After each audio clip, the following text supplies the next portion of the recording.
বান্দরবানের সন্ত্রাসী সংগঠন কেএনএফ-এর বিরুদ্ধে অভিযান পরিচালনাকালে এপ্রিল থেকে এ পর্যন্ত ৭ সেনা সদস্য নিহত হয়েছেন।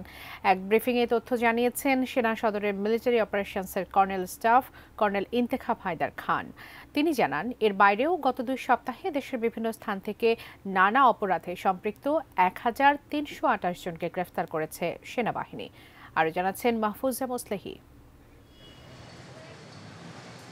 সার্বভৌমত্ব, জানমাল এবং রাষ্ট্রীয় গুরুত্বপূর্ণ সম্পদ ও স্থাপনার নিরাপত্তা সহ দেশের বিরাজমান সার্বিক পরিস্থিতি স্থিতিশীল রাখতে সারা দেশে কাজ করে যাচ্ছে বাংলাদেশ সেনাবাহিনী।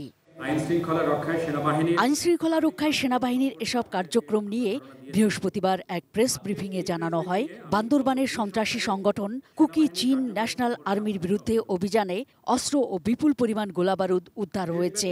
ওই অভিযানে সন্ত্রাসী হামলায় এ পর্যন্ত নিহত হয়েছেন ৭ সেনা।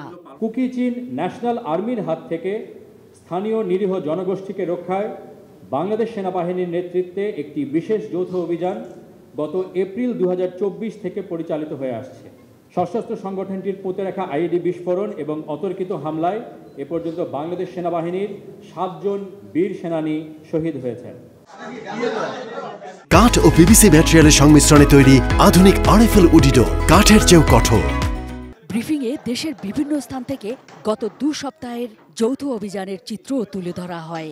যৌথ অভিযানে ২২৮ জন মাদক ব্যবসায়ী অথবা মাদকের সাথে সংশ্লিষ্ট ব্যক্তিকে গ্রেফতার করা হয়েছে। বিভিন্ন ধরনের অপরাধের সাথে সম্পৃক্ত মোট ১৩২৮ জনকে দেশের বিভিন্ন স্থান থেকে গ্রেফতার করা হয়েছে। ধর্মীয় উৎসবগুলোতে সম্প্রীতি বজায় রাখতে সেনাবাহিনীর অবদানও তুলে ধরেন তিনি।